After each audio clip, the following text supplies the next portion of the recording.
The way we think about Bitcoin is as a portion of the total capital in the world. It is an accountability system. That's what money is at its core. A better accountability system than any fiat type of system, meaning this is what I say it's worth, right? It has value because I say it is and I'm in control. It's ultimately backed by the threat of violence. That's what fiat is. Conversely, this is a technology that's backed by code. And the reason I think that's so interesting, America is the #1 country in the world for immigration. We have more immigrants from abroad than the next 4 largest countries combined. Why is America such a popular place for people to come? Well, it's because of stability of property rights and process. Okay, well, don't you want your money to be stable and have consistent property rights and consistent process? Like, of all the things you want to have consistent process, it's your money.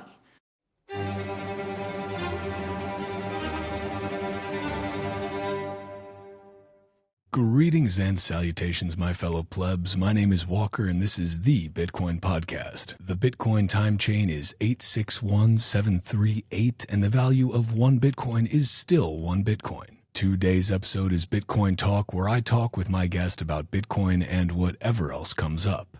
Today, that guest is Bill Miller IV. Bill is the Chief Investment Officer of Miller Value Partners, and he's a Bitcoiner. Before we dive in, do me a favor and subscribe to the Bitcoin Podcast wherever you are watching or listening. Give this show a boost on Fountain if you found it valuable. Check out bitcoinpodcast.net for episodes and additional resources. Grab discount links in the show notes from my kick-ass sponsor Bitbox and other partners. And email hello@bitcoinpodcast.net if you have feedback on the show or if you're interested in sponsoring another fucking Bitcoin podcast. Without further ado, let's get into this Bitcoin Talk with Bill Miller IV. I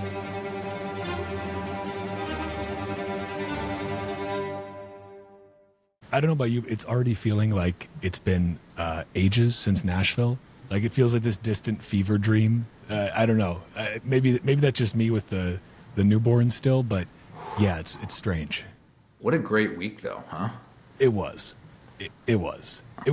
And again, just very, very different than past ones. The political fanfare was something else. Unprecedented. Yeah. And, you know, I've gone back, I've talked with a good number of people about this, like, obviously there's a lot of Bitcoiners who are super pro-Trump. There's a smaller number, I would say, who are surprisingly super pro-Kamala. But whatever your political inclinations, there were Democrats and Republicans and independents and the former president of the United States there at this nerd conference for magic internet money. Like, that's pretty cool. I don't know. Whatever way you slice candidates. I mean, come on. It's just vying for a community's attention, and very much deservedly so. It does seem that we've I don't think we've, crossed the chasm in the actual, adoption curve sense. Like, I think we're very much still, in that early adopter phase, or the no man's land kind of in between. But it does feel like in a different way we've crossed the chasm in terms of the shifting Overton window. Like, even though there aren't really that many Bitcoiners out there yet, there's a lot more awareness of it. It's hard to not know, or at least have heard of Bitcoin at this point, especially if you live in the United States, and you're in a Western privileged country. It's pretty hard to ignore that Bitcoin exists at this point. I would agree. I still am baffled by how many people, I feel like personally at least, are still asleep at the wheel and just not paying any attention to what's going on. Just the strides that the technology has made since its release it's nothing short of incredible. And there's still so many people that just don't own it and, again, are asleep at the wheel. And I think at the end of the day, it's going to turn out to be a hole in their portfolios, just like it has for the past 15 years. So I'm optimistic that more people will come along as the technology continues to grow. As we both know, everyone gets Bitcoin at the price they deserve. But it is still so early. I struggle to think about all the implications of the technology longer term. And I forget if I talked about this with you at the conference. I know I talked about it with a handful of people, but you almost can't have it happen too quickly. Like everyone talks about this hyper Bitcoinization and Bitcoin eating the world and everyone using Bitcoin eventually. I mean, you cannot have that shift too early. It just has enormous implications for cost of capital, pricing of assets, all kinds of things. And so it is making strides very gradually. Best performing asset over the past decade and a half, yet still so much more to go at only $1.5 trillion market cap in a world of $1 quadrillion of capital. So, everything else is priced in a depreciating fiat currency where depreciation is a required part of the system. It's not a required part of, it's in fact quite the opposite. It's an appreciating system when you work through the math and the psychology and what's going on. So, still enormously optimistic and think it has so much farther to go. As investors, we were very enthused to see Semler Scientific come out earlier this year and say, like, this is actually going to be a meaningful part of our strategy here. And they found Saylor's gospel in that you can have a shrinking business if you have a growing balance sheet. And so I think that is a challenge of a lot of companies, actually. And it's hopefully something that more and more companies will see and end up doing as these companies that adopt Bitcoin treasury strategies hopefully outperform, like MicroStrategy has, and we think will continue to. So, we're really optimistic. Yeah, I'm optimistic in general too, just about the future. There's so much doom and gloom out there in the world, and yet you hang around with Bitcoiners and you see just this unbridled optimism. Yes, tempered with realism. There's a lot of messed up shit going on in the world. There's a lot of people struggling, but there's hope for the future. And I think for a lot of people, if you don't have that thing that you're running toward, if you're only running away from something else, if you're only focused on trying to outpace the monster chasing you, the world looks pretty dark. But when you have a light at the end of the tunnel, it makes things a lot more bearable and actually quite exciting, because you realize, yeah, there's a lot of messed up stuff happening, and that genuinely sucks. But wow, what an amazing time to be alive, because we do have these brighter days ahead. If it starts at the personal level, at the family level, take care of that first. But this is something that doesn't care who you are. Bitcoin is ambivalent to all of that, and that's a powerful thing. It doesn't know how to discriminate. It just doesn't care. It just keeps on TikTok next block. It's a beautiful thing. And Bill, I wanted to, before we kind of dive in, because I've got a number of things I want to pick your brain on, because I think you sit in a very interesting seat to be able to comment on just a lot of the stuff we see going on in the Bitcoin and kind of more macro environment. But for folks that don't know you, can you just start us off? Who are you? How did you get here today to be? You were speaking at the Bitcoin conference. The panel with Eric Weiss was billionaire capital allocators. It's quite a hefty title to be taking into a conference for these. Can you give people the background and just how you got here to be doing this? Sure. So I think that the title billionaire capital allocators is a little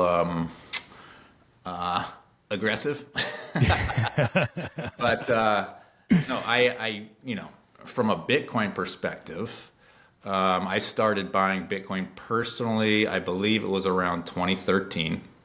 Wow. And I just had read in a newspaper about this weird technology that people were using to do weird things, and its value had gone from zero to a couple $100 based on nothing, they said. And so I said, geez, if it can go from 0 to 100 based on nothing, it can go up a lot higher for nothing. So I got to start speculating, just get involved, and whatever I can afford to lose, let's get it into this thing.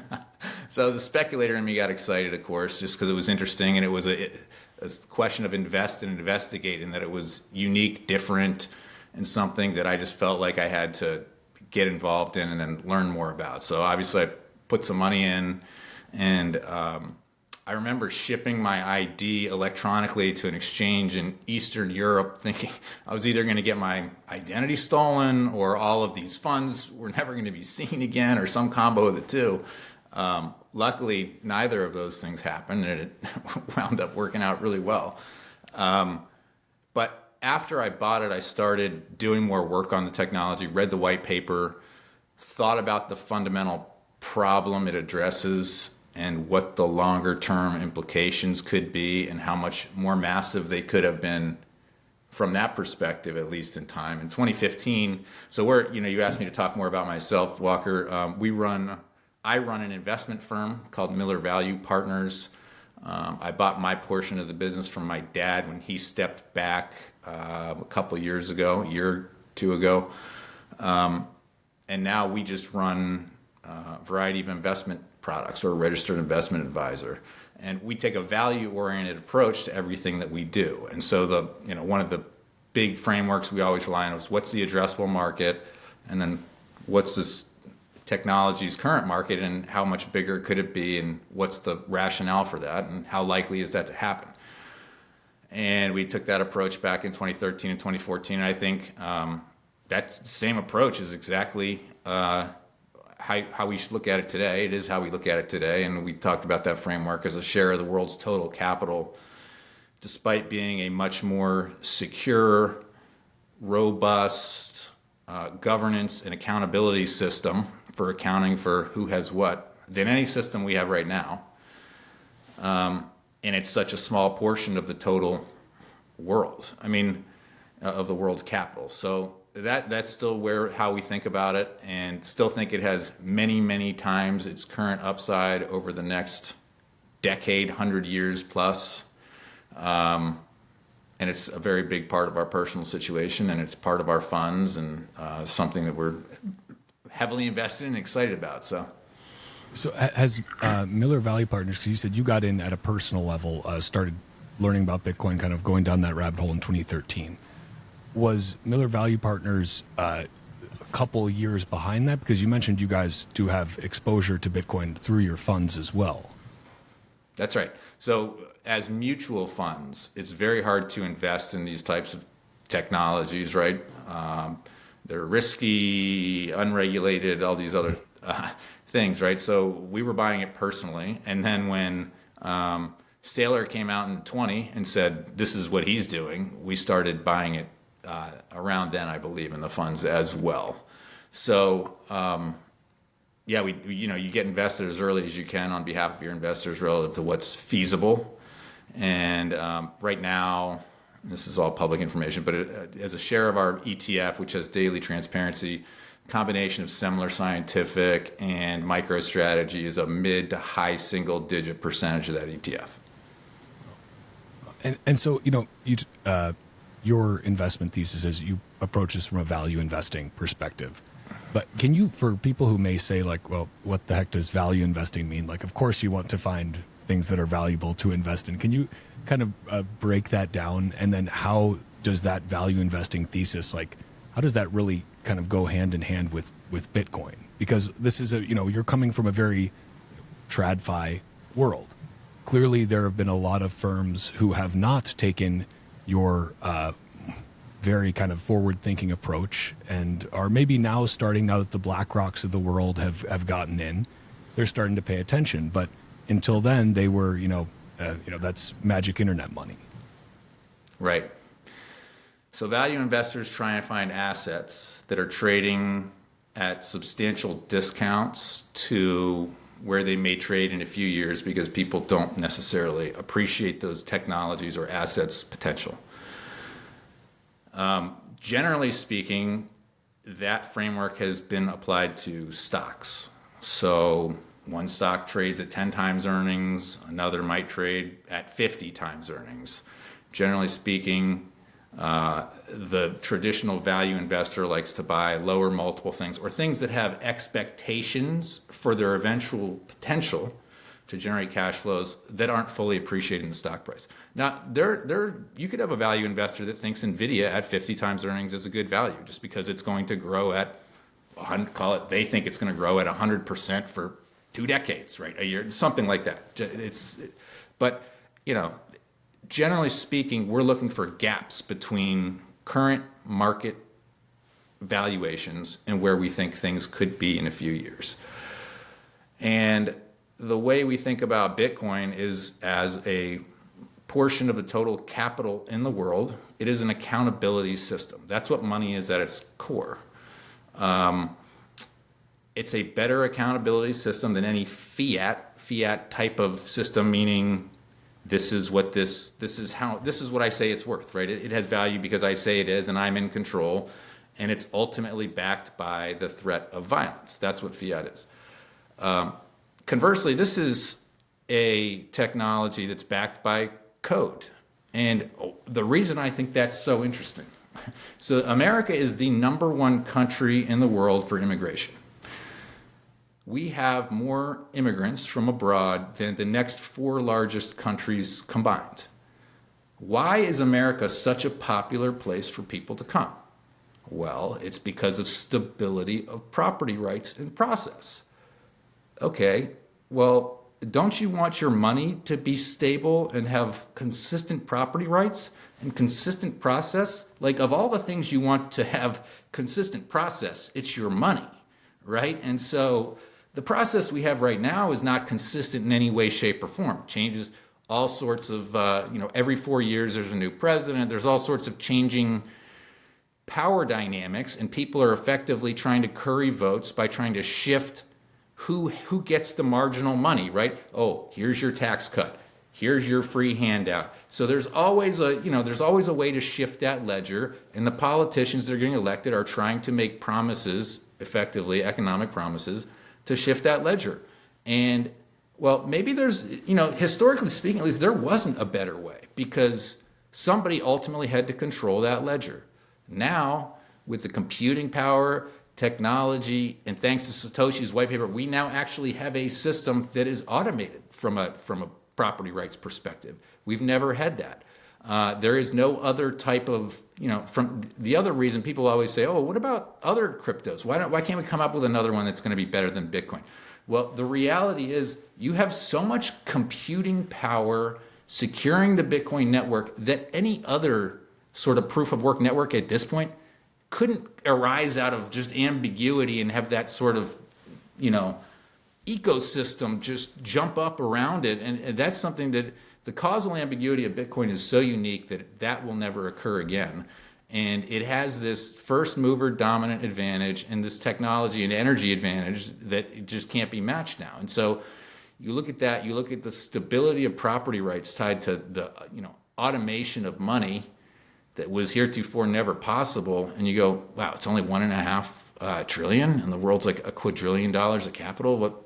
That sounds pretty good to me, especially when you look at the historical track record of fiat currencies being, if you run out the clock long enough, they all go to zero.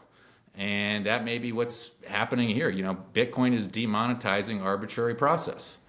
And that's its promise to me, and that's why it's so exciting. So we're still enormously optimistic on it. It's probably going to be, the volatility will continue. I think it comes down over time. I think the rate of return comes down over time. But I hate to call it inevitable, but that's sort of my personal feeling about it. It's one of the reasons I feel comfortable taking like a significant amount of time away from Bitcoin and not even looking at the price from time to time, just because it's, it's like, it may bounce around, but, in the longer term, I love it. Well, and the nice thing is that recently Bitcoin's pretty much just been 58K. So you don't even have to check. It's like, what's the fiat price? 58K. I don't even need to look. Today we're up a few thousand, whatever, but it'll be right back to 58K, I'm sure. Right. But, I think you made such a great point in there just about the arbitrary nature of these fiat systems, that it is just, from the Latin, let it be or let it be done, right? It's literally just because I said so. And again, because I can enforce you needing to pay taxes in this fiat under the threat of violence. And you think about the Federal Reserve, for example. They've got meetings, today and tomorrow, I think. And this is literally a bunch of guys and gals getting together behind closed doors, and yeah, we'll get the meeting minutes later, but deciding what the price of money is amongst this little group of people. And yeah, they printed a bunch. I mean, they always print, right? The compound annual growth rate of M2 is something like high sixes or low sevens per year, depending on how you calculate it, where you start. But they raised interest rates at historically fast levels. Presumably, they're going to have to start easing again and, lowering those rates and really, quote, firing up the money printer. But it all just seems so honestly insane when you look at that next to Bitcoin. It seems like in a few years, maybe a couple of generations, people are going to look back and say, oh my God, you let the price of money be determined by just this group of unelected people? That's kind of nuts. When you had this other system that existed that was not in any way corruptible by a small group of unelected bureaucrats, like, what were you guys thinking? I mean, it just seems insane. That's right. That's exactly right. I completely agree. It goes back to stability. So the Fed's trying to engineer a stable outcome, right? In terms of stable prices across the economy, stable full output. Well, if we had a stable process, a more stable process, that might be a more natural outcome. So I'm excited about where we're headed.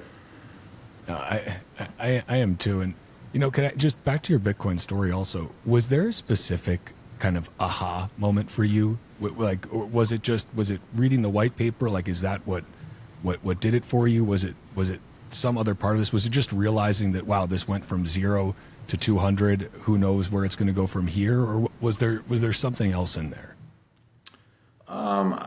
It was a combination of things. It's also being a believer in the power of markets to allocate capital efficiently, and just seeing that market cap, the dollars come in, the just sheer scale of the scalability of the technology is just incredible. But the energy intensivity of it is so genius, right? In that it requires energy to create new units instead of just waving a pen in the air and saying, oh no, this is where the units are now, and this is who gets these, right? So, people make it out to be like some sort of libertarian fantasy land, but when you actually look at the numbers, you were bringing up the conference earlier, of the political leanings of the Bitcoin community, it's actually, I don't think it's massively skewed as much as people tend to make it out to be.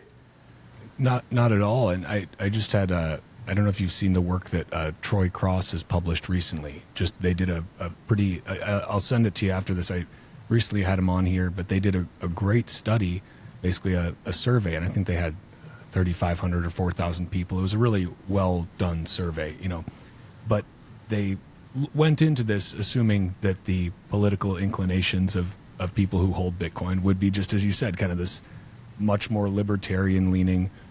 And it was not the case. It turned out that very much the makeup of Bitcoin holders just looks like the makeup of America. And this survey was focused on America specifically, American citizens.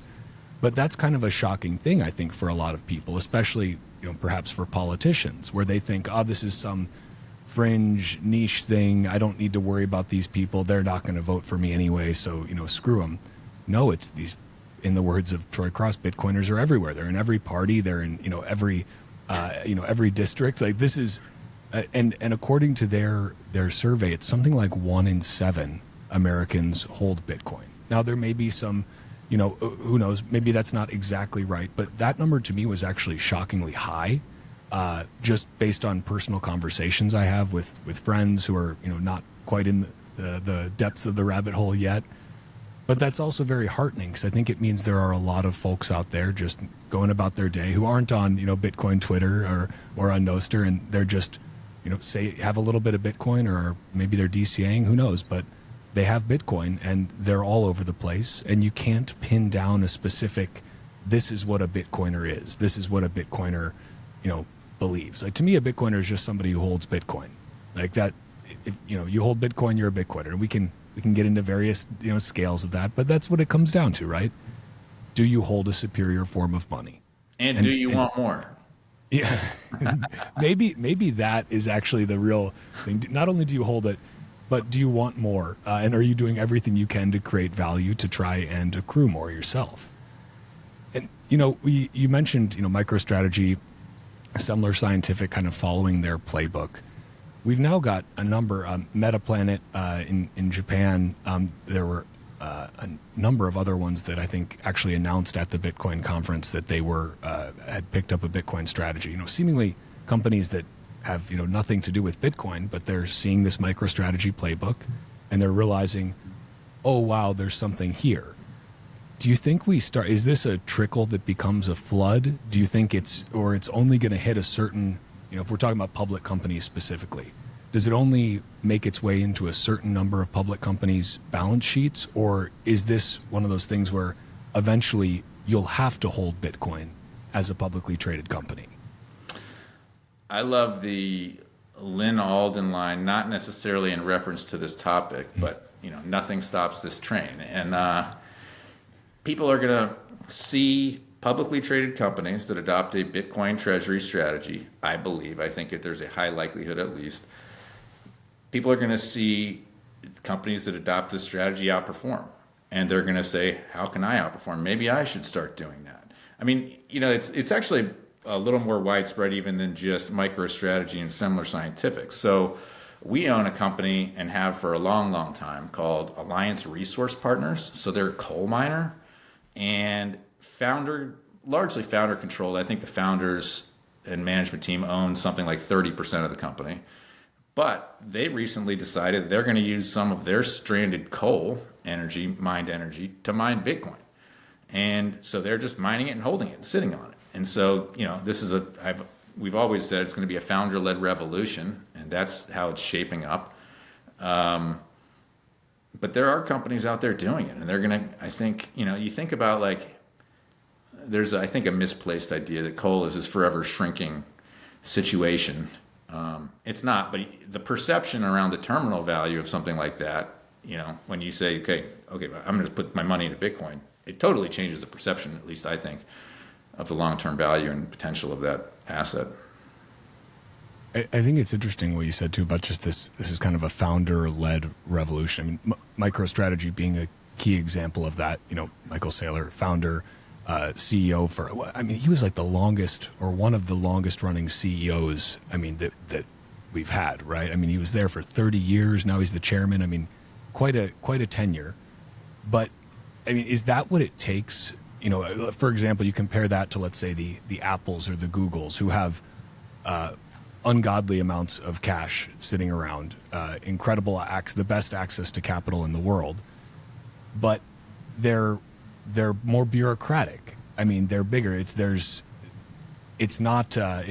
neck on the line if they screw up, but if it goes well, maybe the incentives aren't there to really. Is that kind of what it comes down to? Like, you have to have somebody who is so invested, that is a founder, that is at least a significant stakeholder in that business, to be able to take that leap, because it's a big personal risk if if Bitcoin dies tomorrow. Yeah, incentives are a powerful thing, and if you think about traditional finance or these large bureaucratic organizations, most people have a boss who has another boss, and at some point in that chain, someone's not going to like Bitcoin or think it's stupid, and so if the person decides to make an investment in Bitcoin and it goes well, they get a pat on the back, maybe a begrudging pat on the back, and if it doesn't go well, they get fired. So you need people that have taken the time to understand the technology, that have the fortitude to be able to hold it and withstand criticism to the extent there's downside, which there inevitably will be with a volatile asset that has gone up as much as Bitcoin has. So yeah, it will continue to be a founder-led revolution. But the thing that I think is so interesting about the ecosystem and the scalability of it is that none of the bear cases that you could have come up with that people still use today, none of those have been a productive perspective on the asset. And I don't think there's any reason that any of them will start to be a productive view on the asset, just because governments are going to print. The U.S. government has to inflate assets at minimum 3%, 4%. Whatever the mortgage rate is out there right now, the kind of the weighted average mortgage rate. I mean, houses have to go up faster than that, right? Or people are going broke because that's their main asset. So, the overall economy has to inflate, whereas at a much faster rate than the Bitcoin supply is going up. And that's true globally around the world, maybe not to the same extent as it is in the US with housing, but most of these currencies are designed to just continue printing, and that's what they've done for thousands of years. So it's not stopping. The beauty of Bitcoin is that you don't need to be a professional investor to get exposure to it. Literally anyone can start saving the value of their time and energy in Bitcoin. But once you do that, you also need to keep that Bitcoin safe for the long haul. And the best way to do that is to go to bitbox.swiss/Walker and use the promo code Walker to get 5% off the fully open source Bitcoin only BitBox02 hardware wallet or anything else in their store. Then get your Bitcoin off the exchange and into your own custody. I'm really proud to have Bitbox as a sponsor of this show from early on. They build easy-to-use, secure, open-source solutions to keep your Bitcoin safe. And not only is the Bitcoin in your Bitbox safe from government confiscation, let's say, but Bitbox is one of the only 2 wallets to actually address the dark Skippy vulnerability. So if you have a Bitbox, you are in luck. And if you don't, you can go to bitbox.swiss/Walker and use the promo code Walker to pick one up for 5% off. Something I really want to emphasize is that the BitBox02 is really easy as hell to use. And that's the same if you are a well-seasoned psychopath and you've set up a bunch of Bitcoin hardware wallets, or if you are brand new to Bitcoin and it's your very first time doing it. It is Bitcoin only. And again, it's fully open source. You can head to their GitHub and verify that for yourself. There is no need to trust me or Bitbox. And when you go to bitbox.swiss/Walker and use the promo code Walker, not only do you get 5% off, but you also help support this fucking podcast. So thank you. I don't know about you, but it feels to me that we're at this kind of calm before the storm type of moment. The 58K meme has been very powerful. We've been chugging along, kind of range bound there for a while. And it seems to me that first of all, we've got an election coming up in the U.S. and all around the world. Every 4 years, give or take the place you're at, there are elections, and potential for some shifts in power. But you mentioned the U.S. specifically and how we have to print. And you look at the interest expense and the debt, which is now bigger than our military budget. It's this insane amount, and they basically have no choice, right? That's fair to say. They have to inflate because they need to be able to inflate away the debt. That's the only way that you get through this, unless you, the darker scenario is maybe you go to war, in a large-scale war, and you have sort of a reset of things. Is there another path out of this for the U.S., but for governments more generally? But obviously the U.S. is the biggest bully at the playground. They could crash the economy, but that's not good for their jobs. Right. So I don't think there is. Your point on war is a good one. It's a fair point. It's one that I'm certainly increasingly concerned about when you see the propaganda and the headlines and some of the international relations getting worse. It's not enjoyable to watch. So who knows where that winds up? But you hope the world continues to move in the right direction, and it gets better, and new technologies like Bitcoin come out and help demonetize violence. That's just a super interesting, powerful nature of the technology. We touched on it earlier about how fiat's tied to effectively force and violence at the end of the day, whereas this is just tied to a collective belief in code and what energy is worth. And I think that's a lot easier for people to get behind than threatening people with violence. But some people, at the end of the day, there's room for both and probably a requirement for both. I just think the relative importance of the two in society is going to shift meaningfully over the next 20 years or so. I certainly hope so anyway, and it's an interesting thing. You just talked about belief in markets earlier, and it's a fairly simple thing when you look at it, that a market is going to function or can only function when there is voluntary cooperation, right? It it can still function, I guess, to a different degree when there is coercion, but it's not going to function as efficiently. It purely can't, because it goes back to incentives. Anytime you have any sort of government intervention, the idea of price controls has been floated, which I just find absurd that we're floating ideas in 2024 that you can open up just about any history book and find some great examples of how that has failed time and time again. But when there is intervention in the market, you're going to have misplaced incentives, and you're going to have people not acting rationally, not acting as they normally would.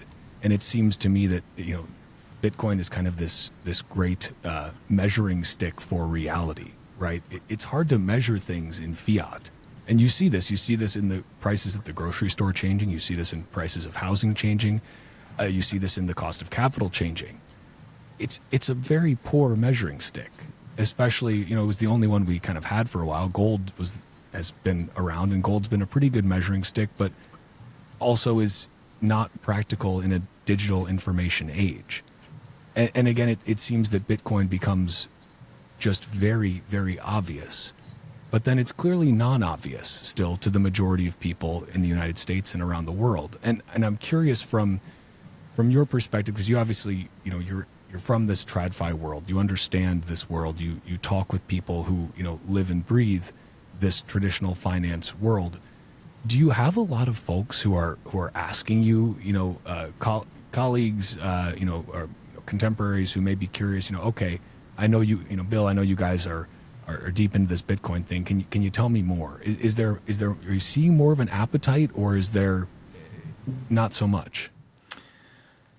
I don't get asked that directly all that often, but I certainly follow Twitter views and analytics and what people are interested in reading about, and at least on my personal profile, people care much more about reading about my Bitcoin thoughts than my market thoughts. So that's encouraging, I think, that there's so many people that are interested in hearing about it. I hope they continue to buy it and adopt it and make it an automated part of their,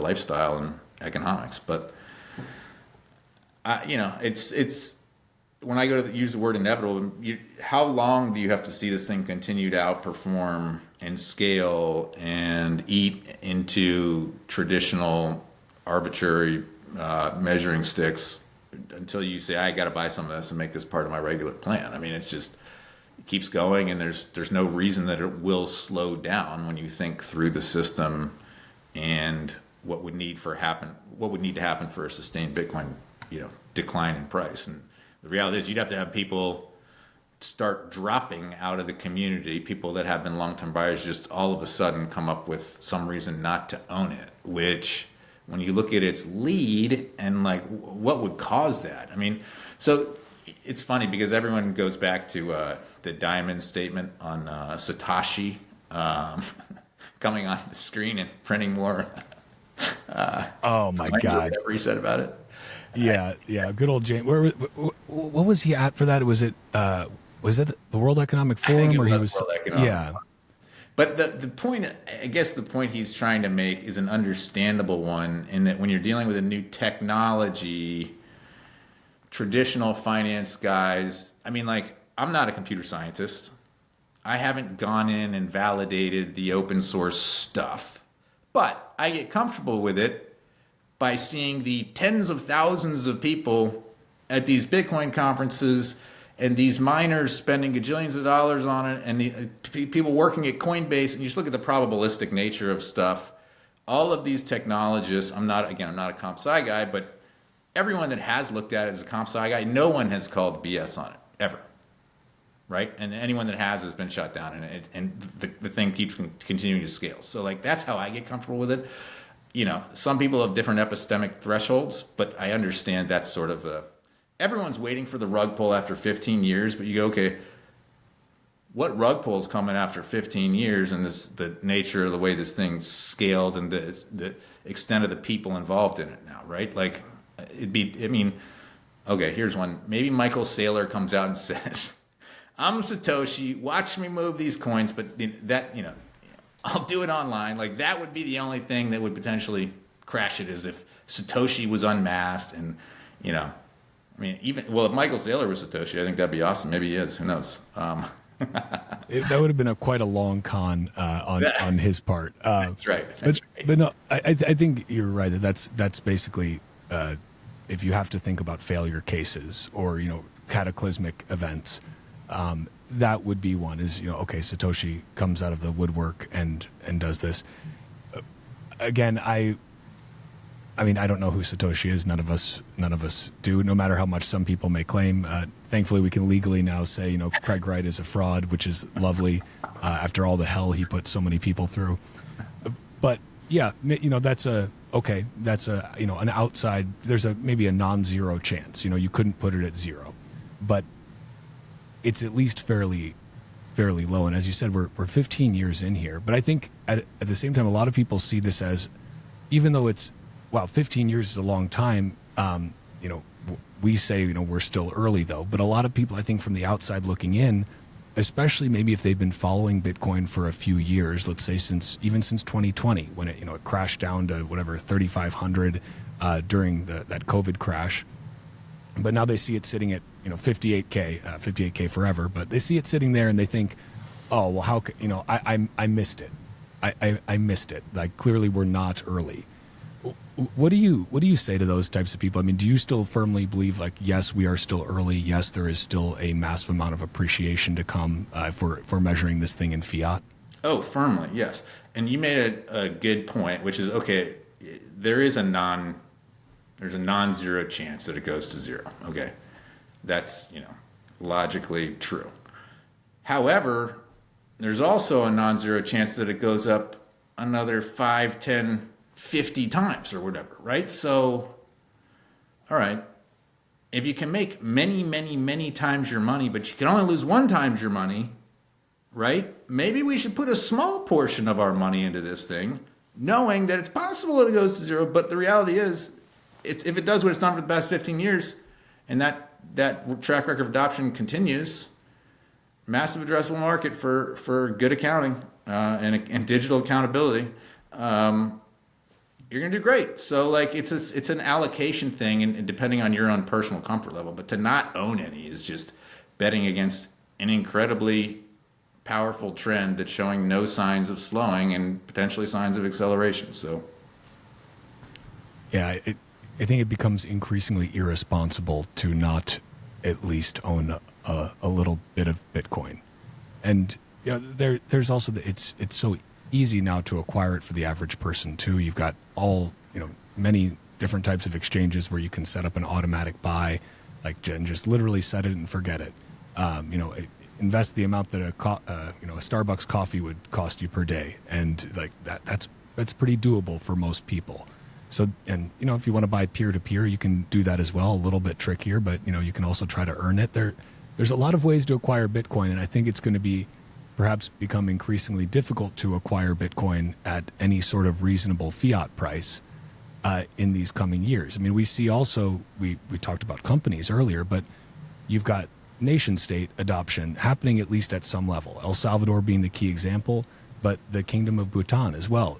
They've got something like $780 million worth of Bitcoin that they've generated through mining because they've got a lot of hydropower. And they were quietly mining Bitcoin. I think it came out maybe a year or two ago that they were doing this, but even then it was pretty quiet news. But I just saw recently, a couple of days ago, again, these stories started to come up again.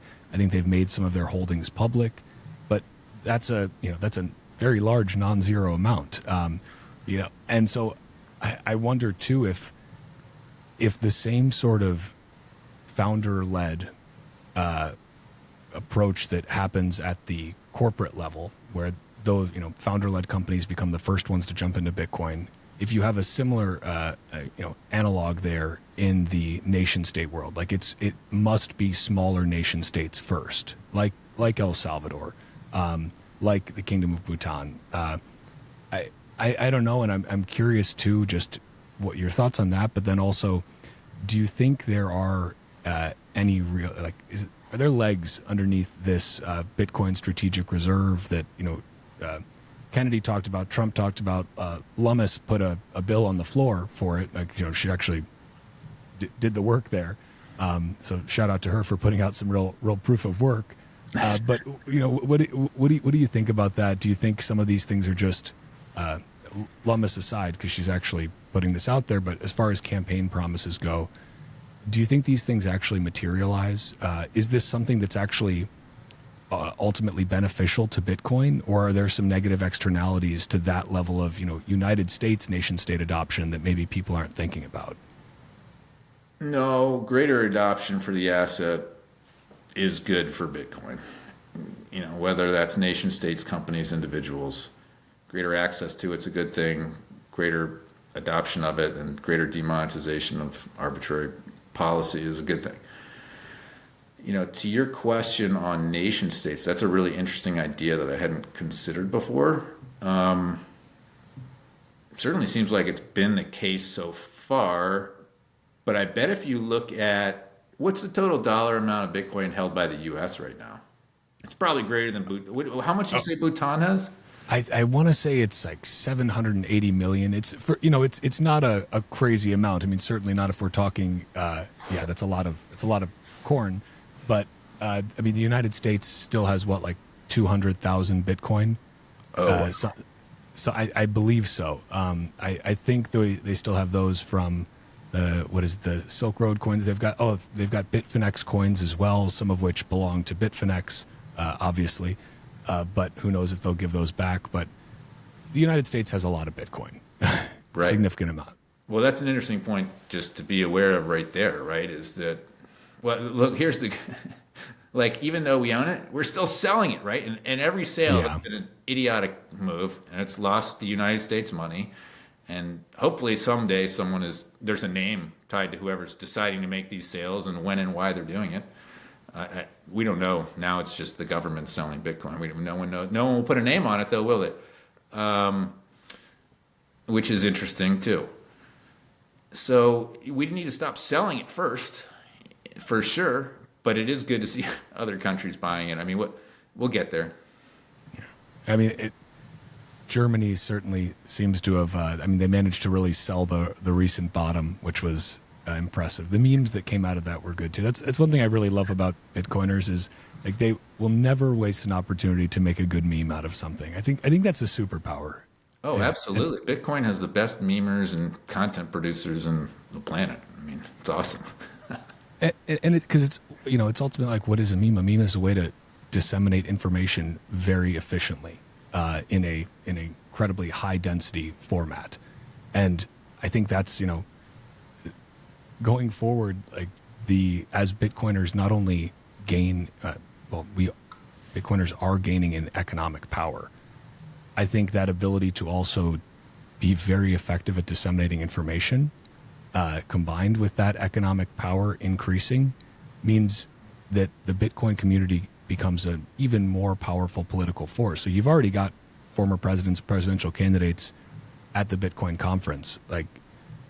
That's hard to top, but I think we'll manage somehow. And I think there's a new generation of leaders coming out of this too, which gives me a lot of hope. People who really care and who are going to be financially independent to the point where they can, it's the idea of, fuck you money, right? It's like, right. Do the right thing. Yeah, do the right thing. What a concept. I think you're right. Something else I wanted to ask you about, just on more, I guess, kind of a personal level, because you've talked about just wealth preservation just across generations and kind of the necessity for that. And as a new father now, it's something I'm thinking of more and more. How do you think about this? How does Bitcoin fit into that? Is this a kind of a unique tool that we've come across now for wealth preservation that obviously we didn't have before? But what I guess I'd say, what advice do you have for a new dad that is really thinking about these things now? And it's very real because I've got the little guy right upstairs. Wow, hits home.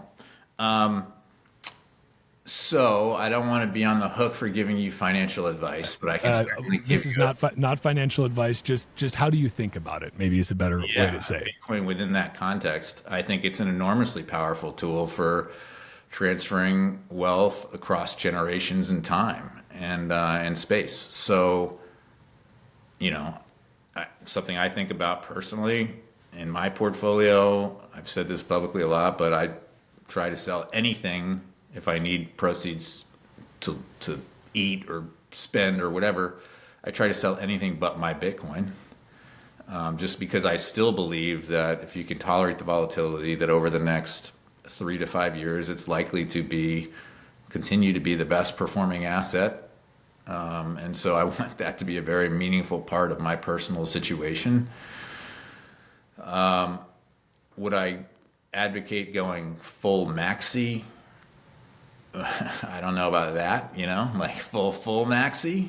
And of course, somebody advocated that to me 6-7 years ago, and I said, that seems a little aggressive, and obviously it would have been the right thing to do. So, you got to manage risk the way you feel comfortable with it. But I feel very good owning a lot of Bitcoin and as a portion of my total picture.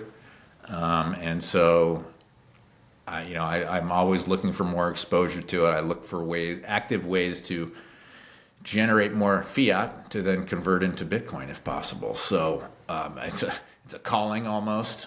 And I think there's more of us to be created and come along. So like for my kids, Roblox is realer than dollars to them, So think about that.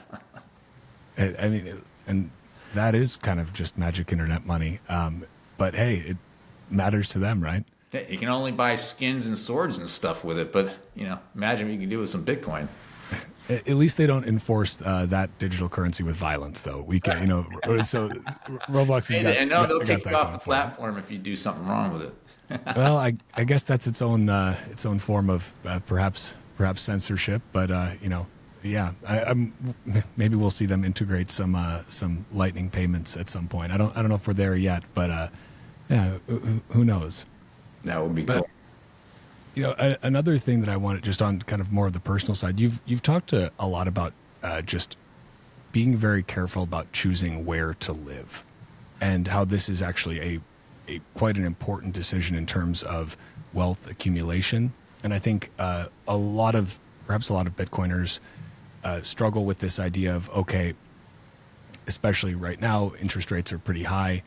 Really don't want to take out a mortgage to buy a house, but then are kind of also looking in this 3 to 5 or 10-year time horizon, thinking, well, yeah, but maybe I don't want to buy a house for its investment quality, but I do want to buy it because I want a place to live and raise a family, and that's important to me, and that's something I would spend Bitcoin on, especially if Bitcoin continues repricing real estate assets. But how do you look at location? I mean, because again, even if you're not buying this isn't your second or third house. This is your, let's say your forever home. So yeah, maybe you don't care as much about if the value changes, but it certainly is, I guess, better to pick a good location than a bad one, in terms of you'd rather have that wealth go up. You'd rather have it lose less value versus Bitcoin than lose more value versus Bitcoin. So how do you think about that? Yeah. That was one of my most popular tweets ever, Walker. I think it got like almost 1 million views or something, but it was a thread on thinking more carefully about where you live. It's just not something most people think about, right? It's like, here's my job, here's where I grew up, here, and it tends to fall out of other factors of your life. But if one of your goals is to accumulate more options and spending money over the next 20 to 30 years, there's actually been a massive discrepancy if you look across the U.S. in terms of home price appreciation. Some areas have grown at close to double digits and others have been roughly flat. And so if you look at that HPA over the time during which you'll own the home and pay the mortgage, that discrepancy is massive in terms of accumulating wealth when that's your primary source of cash being put towards something every single month. So that HPA matters. And so the whole point of that tweet was to say, okay, let's look back over the past, 10 to 20 years and see what sort of places have done well and why. And maybe you should, if you can and have some flexibility, just think about that if, you're not completely satisfied with where you live, or crime's high, or you don't like the political regime or whatever. So that is something I do encourage people to think very carefully about, is where you live and what that's likely to do over the next 10 to 20 years, and why? And so one of the conclusions, at least I came to when I looked across the data set, was there's a handful of things that tend to drive, or that the faster home price appreciation areas tend to have in common, one of which is good weather. There's, people want to live in temperate climates. They like to go outside and see the sunshine, have access to nature 365 days a year. So that's one. Good governance is another, sensible, business-friendly climate. Attraction to arts and culture. So are there educational institutions in the area? Are there museums? Is there theater? Are there, people doing these types of things together? Are there sports? And then is there just access to travel? So can you get out? Is there infrastructure? Is there an airport? And those types of things, you put them all together, and you could probably pull up right now, where are they building airports right now? Start looking there. That's a good place to start looking for somewhere to live. But just the whole point of that was to be more thoughtful about where you live, and then integrating that with the Bitcoin perspective. Well, first of all, mortgage rates are high. You point that out. They've come down a lot over the past year. One of the great things about being a borrower in the home market is that if rates continue to go down, you can always refi and take advantage of that, right? So, you're taking on a high cost now, but if you can afford that cost now, and rates and or inflation continue to move lower, you could potentially refi. So that's important to consider. And if they move higher and inflation picks up, you're doing well because you bought the house. But, that's one of those game theory things where I think you're probably better off owning the house. And even if we have another sort of cataclysmic capital event in housing in the next 5 to 10 years, it's a game theory thing. They've got to bail everyone out. At the end of the day, people's labor is worth something, right? And houses are a labor-intensive process. So it's very hard to devalue people's labor. And that's another reason why, this train is not stopping, just because it's just got to keep going higher. And so that's what goes into a house. Owning a house is a good thing. But the capital discipline there is what's really powerful, and that every single month you have to put your money into this thing, right? So it's like paying yourself first. Same goes for Bitcoin. Encourage people to do that consistently and pay themselves first. And I think that will go down as some of the best advice that people could possibly follow. Not financial advice. Consider it monetary advice. Right. To choose a better money, because it really is, I think, kind of Bitcoin doesn't. I don't think you fully get Bitcoin until you start saving in it and start really viewing that not as, it can start out as speculation, but it's not a get rich quick scheme. It's a very volatile in the quick time period thing. It's a, save wealth slowly scheme, accumulate wealth. And I think that it's so powerful once I only got in 2020 when I realized, oh my gosh, they're printing ungodly amounts of money and locking everybody down, and the stock market just crashed, and now it's going back up and just going gangbusters. What the heck is going on here? What was that Bitcoin thing I heard about way back when? Maybe I should look at that again. But it's powerful when you start, just as you said, having that discipline to say, okay, no, I'm going to pay myself first. I'm going to use this as my savings instrument, because saving in dollars does, it's good to have a little bit of cash, or in fiat dollars, but that's a bad way to store wealth for any meaningful period of time. And I think that we're seeing this play out at the individual level, at the corporate level, at the nation state level to a certain extent as well. But I'm curious what you think as far as, kind of the next wave of adoption. I don't think, where does it come from? Does it come from does it come from the corporations? Does it come from the nation states? Does it come from a bunch of retail FOMO that, once Bitcoin starts, breaking all-time highs again? Is it a combination of all these, because it feels like right now we're kind of, again, at this just chugging along, 58K forever, but it's not forever. At a certain point, things change, and they might change pretty drastically, pretty quickly. But have you thought about that at all? Where do you think that next kind of wave comes from? Well, it can come from anywhere is the beauty of it, right? If you just look at, I think pensions and endowments, something like 50 trillion or something combined. And so if they were to collectively say, I want 10% in, it's 5 trillion in demand on top of 1.5 trillion. So that's 3 times on top of what we already have. So I mean, that's a nice move right there. But there's a lot of different places it could come from. I think corporate adoption is going to continue to move the needle.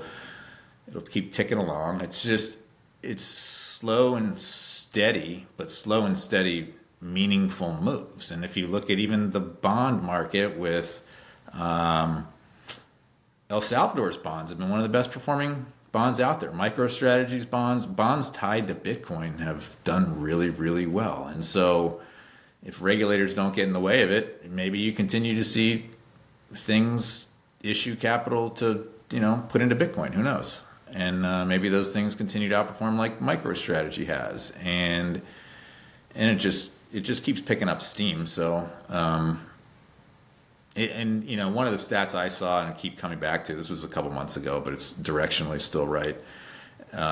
This was before the ETFs, but at that time there were only like 10 million wallets that had over $1,000 in Bitcoin in them.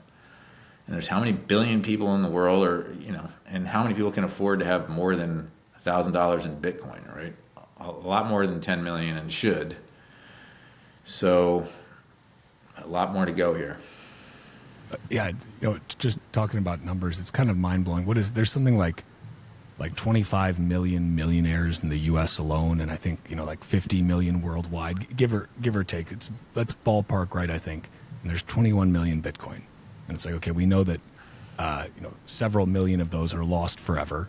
Beyond even Satoshi's coins, I think there's a lot more lost coins that people probably don't even realize are lost yet, but they will at a certain point. So we're dealing with maybe 15 to 16, 17 million total coins that are ever going to be available, and 95% or 94% are already completely issued. They're out there floating around, and we've got till 2140 for the last coins to asymptotically approach 21 million, but never quite reach there. It's kind of just insane when you start thinking about it from that perspective. Like, not even every millionaire in the world can own a Bitcoin or even a half of a Bitcoin. And this is the only verifiably scarce thing that we have. You have gold, yes, which is, takes energy to mine, but you can't possibly audit all the gold out there. Who knows what more advanced methods we'll come up with for extracting gold from the seafloor or mining it from asteroids or whatever. And it can be plundered. Right, and it can be plundered. And so it's like, I guess it kind of makes sense. Saylor was talking in the context of other cryptocurrencies, but in terms of assets in general, like, there is no second best. What can you pick that is better than Bitcoin? No, and then going back to the whole intrinsic value idea, like, what is the intrinsic value of a technology that demonetizes violence? You tell me. Do you believe that intrinsic value exists, or what is your definition of that? Because this is something you often see the Peter Schiffs of the world say. Bitcoin has no intrinsic value, or other people. It's got no cash flow. It's got, how do you think about that? Are you of the camp that the Austrian camp? Yeah, value is subjective. Intrinsic value doesn't exist. Is there a quantifiable intrinsic value, or how do you position those? No, intrinsic value has to do with people's collective belief in the potential or the current value of, intrinsic, not current, the potential probabilistically implied value of the technology, right? If you think about all things and what each of those characteristics is worth relative to other things that can be observed now, that's, or relative to the measurable value of whatever benefit it brings, right? Discounted to the present. And so, that is incredibly high, right? If everyone just collectively believed in Bitcoin and said, okay, I'm not going to pay much more attention to this dollar or whatever, that would be awesome, right? Imagine what the world would be like then. super cool. So, from here to there, I think is a bumpy road. But, and I don't think, by the way, that we have not seen the last of the government's trying to shut this thing down. Like my perspective, I'm just thinking broadly out there, and I think as it continues to gain power, like one day there will be a day when the Fed tries to do something, enact, monetary policy, and the levers just aren't getting the same desired effect, right? And then people will get upset at that point in time. It's a ways off, but we get closer every day. Also, most of these big money step functions in money supply happen. Well, that's exactly it. It's not necessarily gradual. It's step function over time, right? COVID, housing crisis, right? So every day that approaches, we're moving closer towards one of these step functions in money supply, right? To fill in some void or another to make sure inflation continues in a positive direction, even though deflation is a much more powerful force. So we get closer every day. Are you? Do you have any, predictions for what the Fed is actually going to do here coming into out of their next, this round of meetings they're having now? Are you? Does that meaningfully impact your investment thesis, either for Bitcoin in the short term or for other assets that you're invested in, either personally or through Miller Value Partners? Good question. We don't necessarily change the portfolio relative to our prediction of what the Fed will do. I mean, there's entire markets that are relatively efficient out there pricing the probability the Fed's going to move in one direction or another. The way we think about it is, at the end of the day, everyone wants the economy to grow. There's this incentive for inflation. There's an incentive for growth, for people to keep their jobs, to hold stuff together. And, as we discussed, there will be step functions and mess ups, and it'll continue to be messy. System's increasingly well understood. But I think this week, with regard to your question, 2 is a better move. I think if you think about just today, there was a piece out by Nick Timiraos in the Wall Street Journal, who's very close to the Fed, pointing out that a regret minimization framework probably argues for 50, just because you don't want to keep it too high and crash stuff, whereas you much rather cut it because it's probably going to have to go lower. Like the R star, the neutral rate of interest, is probably lower than 5 and change. I don't know anyone that thinks it should be up here. And if you look at the economic data that have been coming in, the policies are working. I mean, the rates are high. Things are slowing down. If you look at the 3-month or the 3 last reading chain together, annualized inflation rate, it's as low as it's been in like 4 years or something, 3 or 4 years. So the bond market now predicts, or at least the inflation break-even rate over the next 2 years is 1.65 or 1.7% annualized inflation expectations. Now, to some extent, that's a hedging mechanism for the bond market, so it's not necessarily exactly where they think inflation is going to come out. But, I mean, that's lower than I think the Fed wants over the long term. So, point being, things are slowing. Forward-looking markets are recognizing that. If I'm in the Fed seat, I want to get ahead of that, because right now they're saying they're most likely going to cut 2.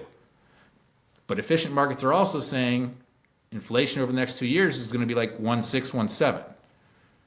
So those 2 things are true in conjunction, right? So like you better cut 2 or potentially even more if you want inflation to pick up beyond that, right? So I'd be an advocate of 2. I think they've done a relatively good job given kind of the tools at their disposal, but it's time for better systems, and they are emerging, and so we're excited to be a part of that.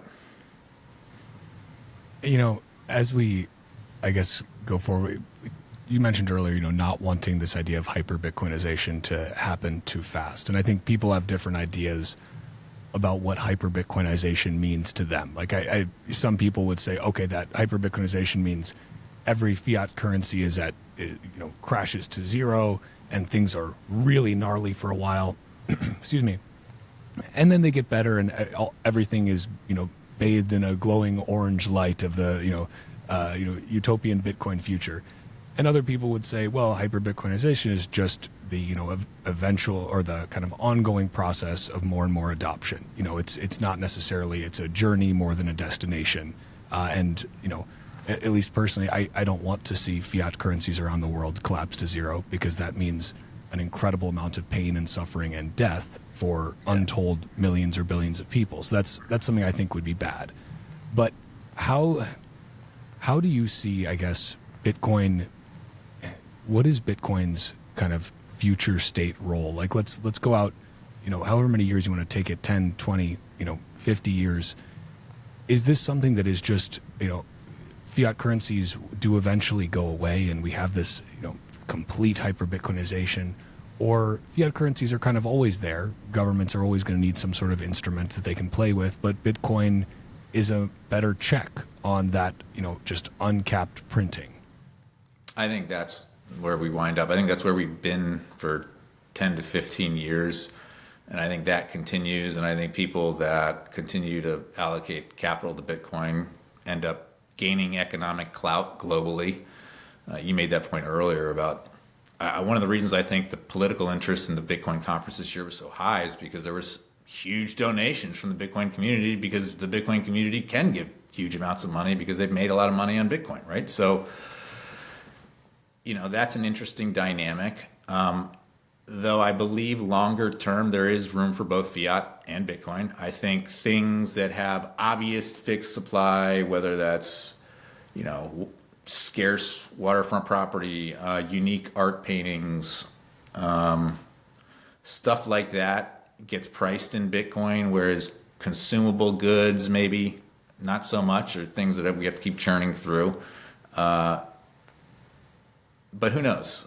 It'll be an interesting dynamic interplay of asset price changes and a unique situation to watch moving forward for sure. Yeah, again, I go back to this. It's an exciting time to be alive, because no matter what crazy stuff happens in the world, Bitcoin exists, and it's nice to know that lifeboat is there for people should they take it. And I think a lot of people, especially in the younger, generations. I'm a millennial, myself, but now we've got the Zoomers below us, and I think there's just a lot of general apprehension about the future, and that comes from a lack of a solid foundation that they are personally standing on from a financial point of view. They say, they look at their boomer parents and they think, well, gosh, I'm never going to be able to afford a house and to, afford kids, and I can't even afford to not have roommates right now. And so that's, you can see how that's a dark position, but it's, I come back to education around Bitcoin being such an important thing, because the awareness is out there now, right? Like you know that Bitcoin exists most likely, but there's a reason that still the vast majority of people still haven't taken that step. And I'm curious what you think, does this just come, does more adoption come, does crossing the chasm come from a place of just pain? Does it, do people get smart by force, not by choice? Do they adopt Bitcoin because they realize that they are absolutely screwed without it?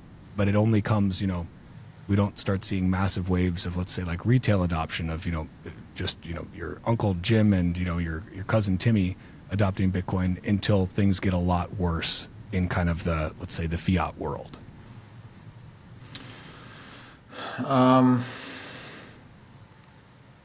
That's a really good question. I think people will continue to come around.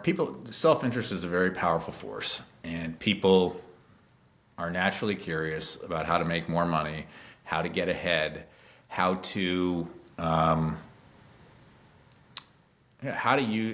put their money to work for them, right? Pay themselves first, have a brighter shot at the future. And I think that's what Bitcoin represents. But even more than that, though, I think the collective belief in an independent standard of value whose accounting units, the accounting stick doesn't change every year, is just like the coolest thing, right? I mean, it's a completely new idea that was just launched 15 years ago. it's still relatively early in the process. A whole bunch of smart people are checking it out and innovating and using it, whether it's for their own business or personally, to get ahead. And like, how are more people not just fired up about this money? It's just, I don't know. I love it and I'm excited about it, and I want more, and I hope more people come around to that view. But it's an intellectual curiosity, I think a lot. It's such a unique technology. It kind of sits at the intersection of, okay, markets, money, psychology, systems engineering, sociology.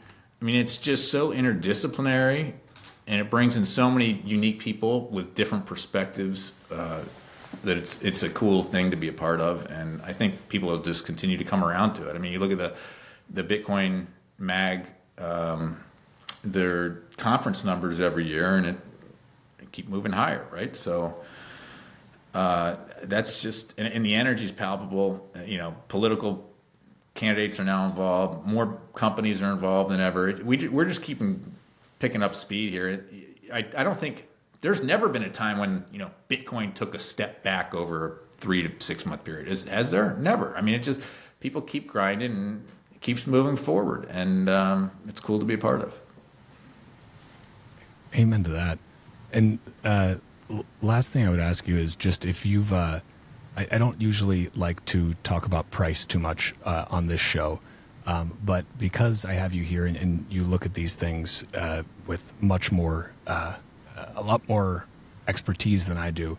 Saylor gave that presentation at the Bitcoin conference, just talking about like his bear, his neutral, his bull case over 21 years, which a great number to pick, 21. But I'm just curious more broadly, looking at that from your perspective and what you're seeing, do you view those estimates to be pretty reasonable? Do you think that's the methodology he was using was pretty sound? And would you kind of concur with those assessments? I would. I think they're completely sound. I actually talked about the whole framework with my dad after the conference. He concurred as well. He was also an early Bitcoiner. He was in the investment business for long before I was. Did far better than I have so far. And he's a huge Bitcoiner. He completely agreed with Saylor's perspective. Thought he nailed it. So I think we're directionally in the same place. More near term, I think we hit a new all-time high by, certainly this time next year, right? But like hopefully before then. But I think within the next 12 months, we see an all-time high, hopefully on a much more definitive basis than the last one. So that's how I view it. It's funny too. I find that kind of the longer I am in Bitcoin, you get to this weird place where you get happy when the fiat price goes up, but at the same time you get a little bit sad because you think I'm gonna get a lot less Bitcoin for these dollars, the same amount of dollars. Like shucks, I hope it so that's why these 58K months are honestly just wonderful, just hovering right around there. It's a bit of a gift. I think we're going to look back on this and say, oh wow, remember when it was at 58K? What a treat that was for stacking sats. Yeah, I put a new daily buy on like a month or two ago, I think so. It's a good way to do it, So, and I love it. You're you DCA as well. This is a is that just for folks? Is that what you would recommend? Again, not financial advice, but let's say savings techniques. Do you think DCAing for the majority of people is the best way to accumulate Bitcoin, or do you go more of the lump sum methodology? I think automating the good behavior is most important in sort of hacking yourself, right? Because once those dollars hit your checking or spending account, you're probably going to do something with them, right? That's not going to wind up in Bitcoin. So I think the best thing people can do is to automate good behavior, hack themselves, take that decision-making process out of it, and just have an automated situation going. And then if there are big dislocations and they are in a position to add at those times, that's a great way to really lower that average cost. Yeah. Amen to that. And the last thing I would ask you, which is totally non-Bitcoin or monetary related, but maybe it is for you, is are you reading anything right now that you're really enjoying and would recommend? Yeah, I'm always working through something interesting. So let me get the exact title of this book for you. It's called, I got to get the author, The Art of Living a Meaningless Existence.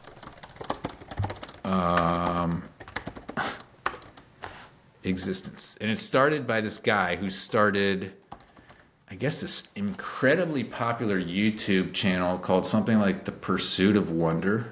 Have you heard of this? No, I'm going to have to check it out. Okay. So, and he started this thing because all these publishers rejected his book. And then that got super popular. And now he's like, I got to write a book. So now he wrote a book. And it takes ideas. It's a philosophical book, and it takes ideas from a variety of disciplines and just provides perspectives on life, meaning, interesting, bigger questions. And it's a really readable book. It's super quick. So I'm enjoying that. I encourage people to think through some of those bigger questions from time to time. My dad recently gave me, earlier this year, I should say, Meditations by Marcus Aurelius. I got through that and put out, I think, like my 20 or 25 favorite one-liners from that. That's a good one because you don't have to read it cover to cover. You can just pick it up and highlight it, get some insight, and move on. I love Meditations, and I always find it funny that it's basically like we're all reading through Marcus Aurelius's personal diary. Like he had no idea, that this was going to be somehow made public. But thank you to him for writing all of that down. Because again, any of the Stoic works, either by Aurelius or I'm a big fan of Seneca. There's just so much genuinely great life advice and actionable life advice put in really simple terms.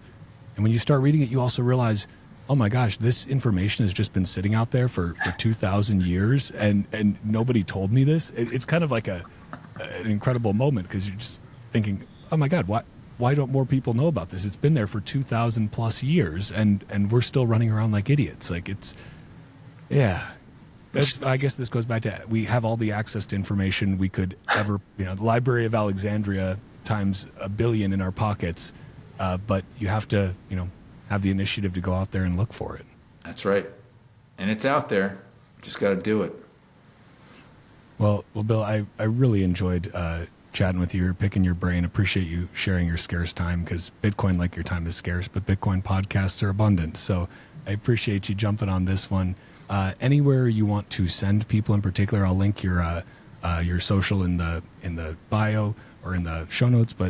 And if not sending anyone anywhere, anything else you want to impart? Oh, sure. So if you want to learn more about our firm, Miller Value Partners, just go to millervalue.com or millervaluefunds.com. I'm at Bill4 on Twitter, at BILLFOUR. We are at Miller Value as a firm. That's my personal Twitter. And I think that's about it. I appreciate you having me on, Walker. It was great to catch up. I enjoyed talking with you. I hope you, Carla, and little guy, or Apollo, right? Is that his name? That's right. Yeah. I hope he's doing great. Yeah, he's bigger by the day. He started pulling himself up on stuff now, so that's a whole new set of things. We realized very quickly. It's like, oh boy, we thought we could wait on the baby proofing, and we cannot wait on that any longer. So life comes at you fast, I guess, but it's beautiful. That's awesome, man. Congrats again. That's super cool. Thanks, Bill. Well, hey, thank you again for coming on here. Really appreciate your time. This was a blast, and looking forward to seeing you again in the flesh. Hopefully, sometime soon. Having a couple of beers. It's so nice that we can do this with the internet and separated by miles. But it's always better to do things in person. So, looking forward to the next one. True. Thanks a lot, Walker. Have a great afternoon, and looking forward to catching up soon.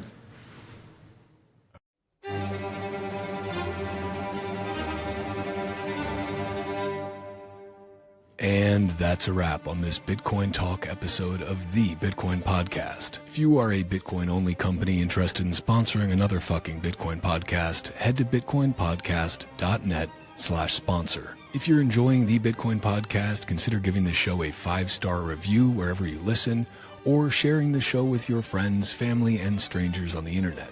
Or don't, Bitcoin doesn't care, but I always appreciate it. You can find me on Nostr by going to primal.net/walker. If you want to follow the Bitcoin Podcast on Twitter, go to @TitcoinPodcast and @WalkerAmerica. You can also find the video version of this podcast at youtube.com/@WalkerAmerica and @WalkerAmerica on Rumble. Or just go to bitcoinpodcast.net/podcast and find links everywhere.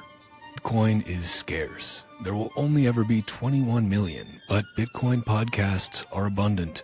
So thank you for spending your scarce time to listen to another fucking Bitcoin podcast. Until next time, stay free.